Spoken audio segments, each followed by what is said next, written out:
So ஒரு Chinese ஃபேக்டரிஸ்ட்ட நம்ம ஊர்லேருந்து போறாங்க, இந்தியாவிலேருந்து போறாங்கன்னா, what is the correct way to deal with them to get the right quality and how to plan finances?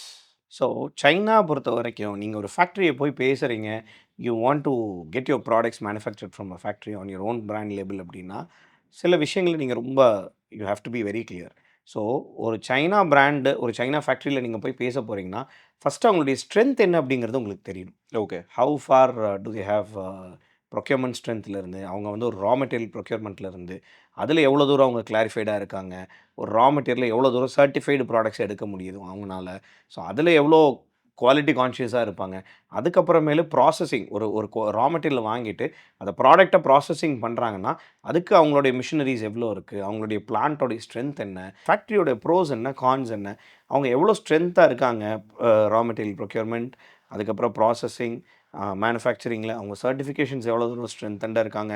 Shipping அவங்கனால எவ்வளோ தூரம் குடுக்க முடியும்? எவ்வளோ நாள் வேணும் அவங்களுக்கு இந்த மாரி ப்ராடக்ட்ஸ மேனுஃபேக்சர் பண்ணி, ரீலேபிள் பண்ணி, அதுக்கப்புறம் நம்மளுடைய இன்னும் எக்ஸ்போர்ட் நார்ம்ஸ் படி பேக்கேஜிங் பண்ணி, இந்த பேக்கேஜிங்குடைய இதெல்லாமே அவங்களுக்கு நம்ம அண்டர்ஸ்டாண்ட் பண்ண வச்சு, எனக்கு இந்த மாரி கஸ்டம் பேக்கேஜிங் வேணும்.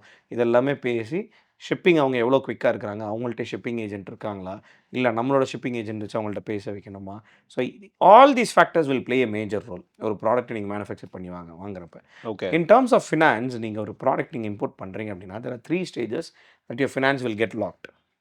For example, you are launching a product. ஒரு ப்ராடக்ட் நீங்க லான்ச் பண்றீங்க. இந்த ப்ராடக்ட்டுக்கு ஃபர்ஸ்ட்டு நீங்க லான்ச் பண்றப்ப, நீங்க ஆர்டர் பண்ணுவீங்க. ஆர்டர் பண்றப்ப உங்களுடைய கேப்பிட்டல் அங்க போயி லாக் ஆயிடும். அட்வான்சஸ். அதுக்கு அட்வான்ஸஸ் லாக் ஆயிடும். ஸோ ஃபார் எக்ஸாம்பிள் ஒரு $10,000 நீங்க ஃபர்ஸ்ட்டு மேனுஃபேக்சர் பண்ணி ஒரு ப்ராடக்ட் வாங்குறீங்க. ஃபர்ஸ்ட்டு $10,000 நீங்க குடுத்துருவீங்க. செகண்ட் டைம் என்ன ஆகும்னா, இந்த $10,000 நீங்க குடுத்திருந்த ப்ராடக்ட்டு ஷிப் ஆகி நம்ம கைக்கு வர்றதுக்குள்ள, நீங்க 2வது ஆர்டர் பிளேஸ் பண்ணணும். ஏன்னா, நார்மலா ஒரு factory 30 to 45 days production time மட்டும் எடுப்பாங்க.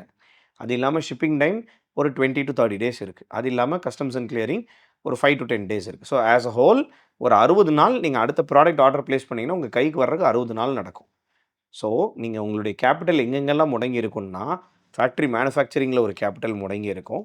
ட்ரான்சிட்ல இருக்கக்கூடிய கூட்ஸ்ல ஒரு ஃபேக்டரி முடங்கி இருக்கும். உங்க வேர்ஹவுஸ்ல ஒரு போர்ஷன்ல முடங்கி இருக்கும். 4த் பார்ட், நீங்க கஸ்டமருக்கு B2Bல சப்ளை பண்ணியிருந்தீங்கன்னா, நீங்க அவங்களுக்கு கிரெடிட்ஸ்ல குடுத்திருப்பீங்க. அதிலயுமே உங்களோட கேப்பிட்டல் முடங்கி. ஸோ, ஒரு பிசினஸ் நீங்க வந்து உங்களோட ஓன் பிராண்ட்ல ஓனா நீங்க மேனுஃபேக்சர் பண்ணி பண்ணணும் அப்படின்னா, இந்த 4 பார்ட்லயுமே உங்களுடைய கேப்பிட்டல பிளேஸ் பண்ணா மட்டும் தான், ஒரு ப்ராடக்ட்ட நீங்க சக்சஸ்ஃபுல்லா காட்ட முடியும்.